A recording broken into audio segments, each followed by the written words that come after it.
Hello and what is going on, guys? Welcome back to the channel. My name is Miguel. You're watching Miguel EDC, the channel where we talk everything EDC gear here. And today we're checking out two knives here from two different brands, but they are actually sister brands. So Miguron has a sister branch or brand called Ameight knife. So we're checking out a knife from each one. Of course, these will be linked down below so you guys can check out prices, availability, and variants.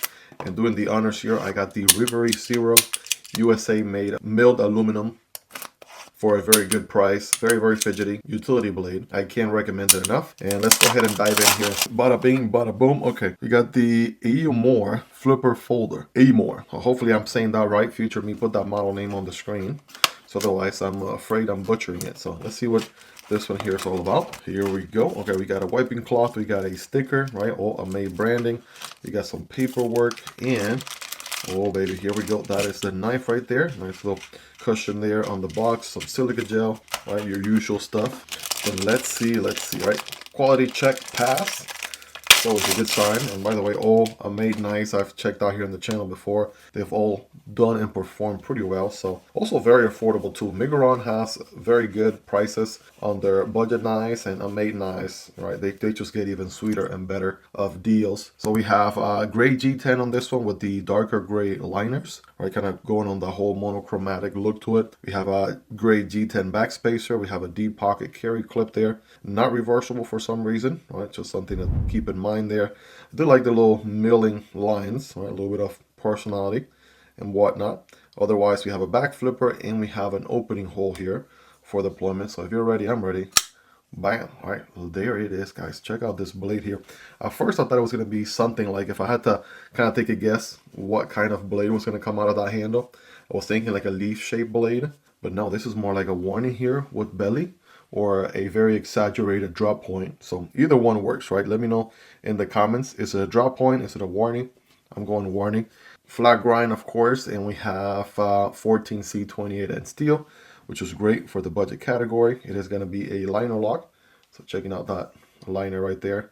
The lockup is about, what, 50% or so. We can see the D10 bowl right there, and a good access here from the show side. Nice and easy to disengage. All right, that's feeling pretty good. All right, let's check out the drop shot action. You gotta, of course, overcome the D10. There we go. A little bit of a shake shutter. The back flipper does have jimping, so that's pretty good. I'm able to light switch it. That light switching works good. I can also push button it. Yeah, that also works. Can I fail it? Yes. I guess if you don't really try, you could fail it. Reverse flick. Oh yeah, Spidey flick. There we go. Oh yeah, feeling really good. Thumb deployment, of course. I mean, obviously you gotta, kind of break it in a little bit for the action to get a little smoother. But so far, all three deployment options are pretty good on the money, if you know what I mean. Money!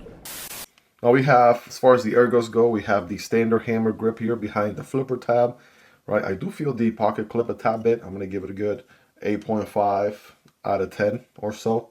If I squeeze really hard, obviously I feel it a little bit, and that's because of this whole curve coming down and back up again for some reason. It's a little bit on the tall side, so something to keep in mind there. But other than that, I mean, the handles are nice and contour, comfortable all the way around. And you can forward choke as well, right? You got this finger choke here. You can forward choke for a better control of the cut. This thing is going to be very slicey, I can already tell. We'll be doing our scientific cutting test here later in the video, of course. But yeah, feeling pretty good. I'm able to get a full purchase either in the hammer grip or forward choking. If you have bigger hands, you can still accommodate your big old bear paws on this knife, no problem.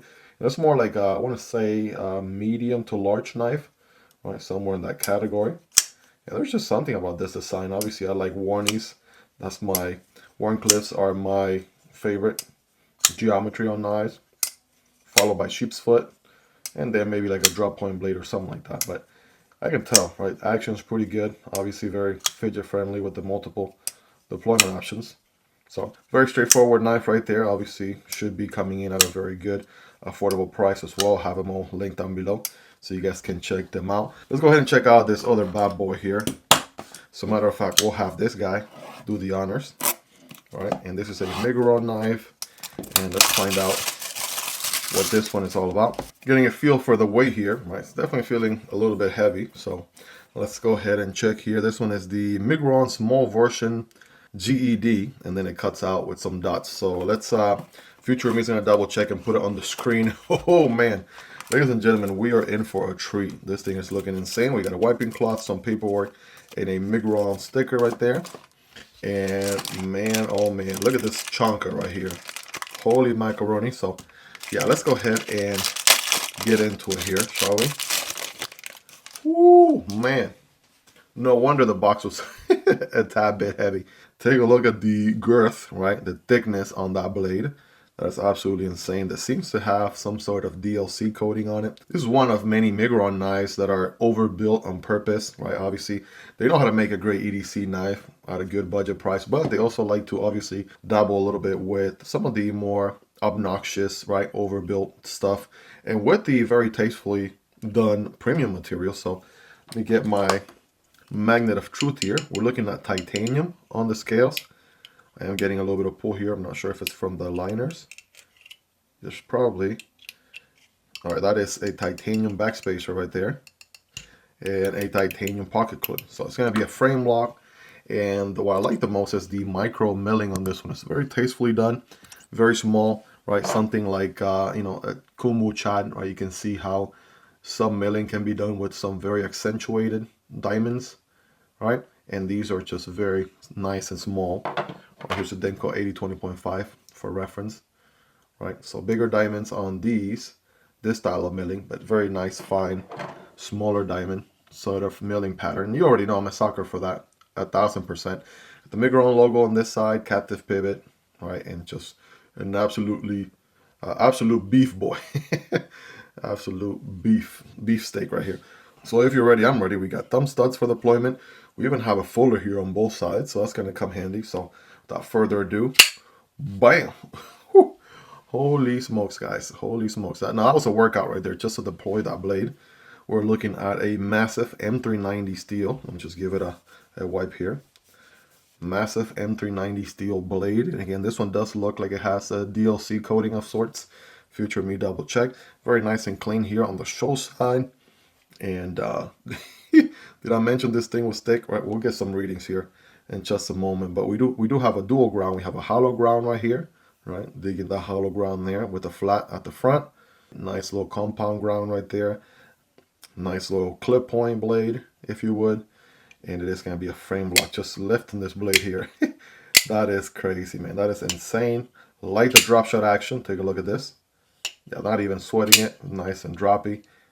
Oof, just like that. I'm going to try a reverse flick here off the fuller. Oh, man, they dialed that in, ladies and gentlemen. They absolutely 1000% dialed that in. Look at that. Super easy. You can do this in your sleep. Yeah, that fuller there makes a difference. If I wanted to try that deploy off of the thumb stud, I will have to use the meat of my middle finger, which is not how I like to use it. So Spidey flick off the fuller is what I'm going to do all day. Thumb deployment feels good. And you can feel just the recoil. In a way, if there is such a thing on a knife, a little bit of recoil, you know, just obviously the sheer amount of mass that you are moving as you deploy this knife.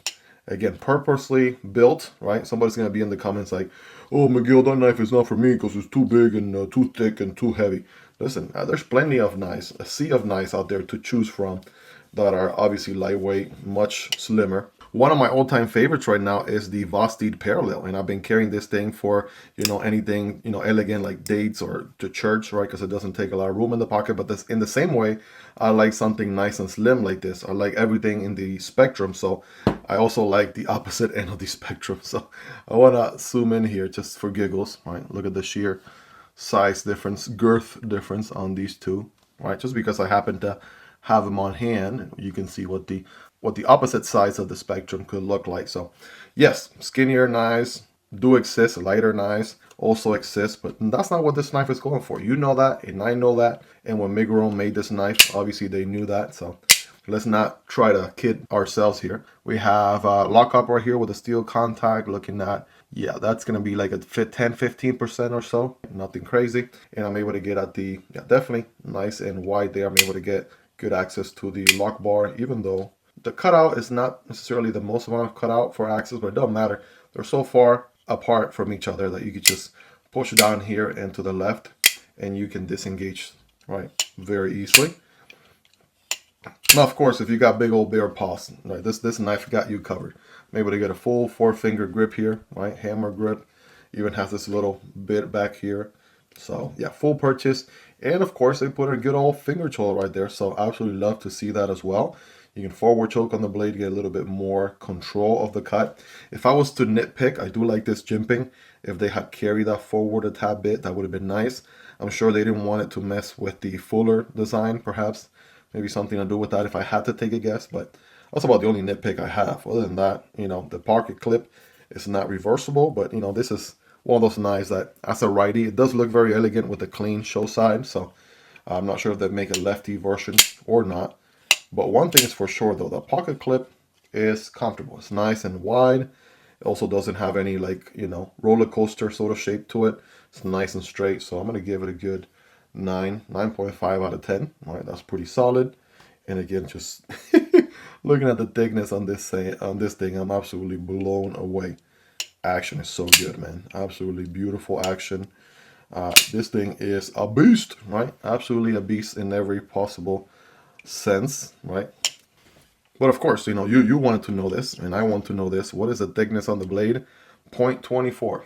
0.24 is the thickness. Right? That's pretty thick. If you ask me, the average in the channel being half of that, 0.12. So that's double that. And then thickness on the handle here, bada bing, bada boom. 0.66, so it's a little bit thicker than the average 0.5 in the handle. That's looking pretty savage right there, if you know what I mean. Whereas this guy's going to be a little bit more on the average. See, 0.12. That's what I was telling you guys earlier. 0.12 is the average. And the handle thickness on this bad boy is 0.55. Still a little bit thicker than the average 0.5, but much closer to the average, of course. Now, just for giggles here, right? Let's take a look, see what the weight comes in at.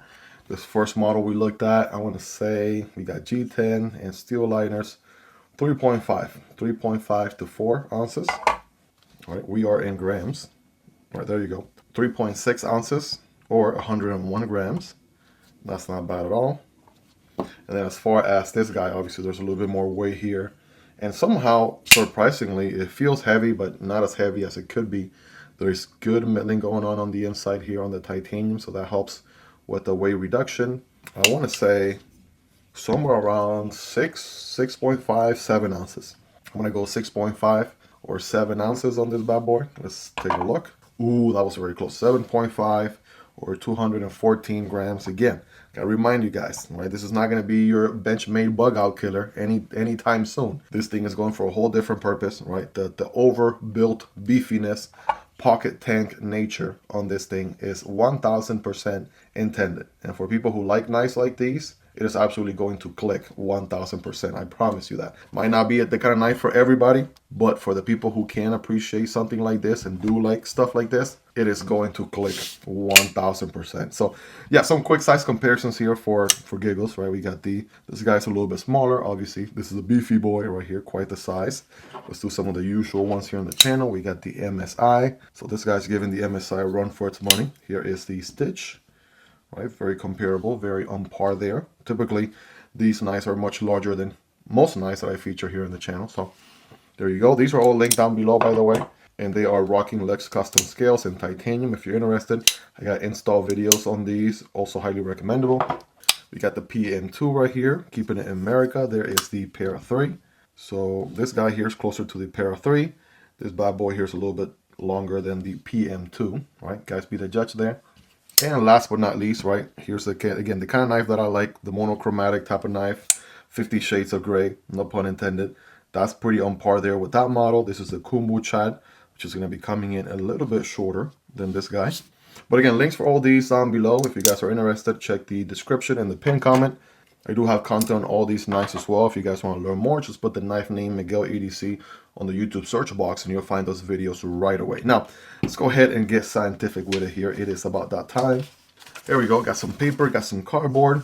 14C, 28N on this one here. Let's go ahead and see what it can do. Oh, yeah. All right, very nice. So far, never had an issue with any Miguron or Amate knives that I've checked out here in the channel. I've checked out quite a few models from them. And yeah, they absolutely deliver, no doubt about it. So it can cut paper. What about some cardboard? All right, this is the same good old dual wall piece of cardboard I've been using here for the last 10 to 20 videos or so. A huge Christmas tree box that I just been destroying here little by little, one little square piece at a time. Cutting diagonally for better performance is going to look something like this. Oh wow. Yep, piece of cake. Now this is the cardboard doing what the cardboard does. It tends to accordion a little bit right there. So there we go. Bam. Bada boom. Bam. All right, so far so good. Right, that one obviously is delivering without any issues. Switching over to this beast here from Miguron. Again, M390 on this one. Future me put the HRC on the screen if we have it. So there we go. A little bit of a tear there. Now keep in mind you have a hollow ground that starts pretty thin, relatively speaking, and obviously gets pretty thick. So is it going to be as slicey as perhaps? Is it going to be as slicey as perhaps a, you know, very nice 0.12 inch full flat grind or hollow grind? That's a little bit thinner, probably not, but it still cuts paper, right? No shockers there. Same piece of cardboard here, cutting diagonally, left to right. Oh wow, that is where it's gonna exceed right here. Look at this, just going through it like nothing, like you have a machete on your hand. Really, this is probably the best way to describe it. So once it bites, it just carries the cut all the way through. And of course, with this kind of coating here, just got to give it a nice little wipe, and bam, it's back to looking the best. It's kind of like this, what they call reverse tuxedo style, where the blade is blacked out typically on DLC, and you got like a gray or titanium color handle, sort of what you have going on here with this one. So again, guys, rate these in the comments on a scale from 1 through 10, right? 10 obviously being the sharpest. You all let me know in the comments below. All right, ladies and gentlemen, well, there you have it. Two awesome knives from Miguron and Amate knives, again, sister brands. On the budget end here, we have this model. Very nice, straightforward 14C 28N liner lock. Beautiful drop point warning, right? Sort of blend geometry here with a flat grind. Grayed out G10 handles with the exposed liners right here. Everything grayed out. Absolutely digging it. It reminds me a little bit of this other model, which is absolutely one of the best budget knives you can buy right now. So I'm going to put a video card for this knife here to the left. And if you like this one here, which is an absolute pocket tank, I'm absolutely all about it, super thick. Yeah, you guys are absolutely going to enjoy the video on this crazy wild thing here from Maxace. I'll put a video card for that one right there to the right. Guys, links to all these knives in the description down below. I definitely want to hear from you guys. What do you like about these knives that we looked at? What do you like about them? What do you love about them? Is there anything you dislike about them? Let me know. Let's hang out in the comment section down below. Hope you guys really enjoyed this one. If you made it to the end, you're the real MVP. Hope you guys have a wonderful rest of your day. Take care, and I'll see you on the next one. Either this one or this one. Peace.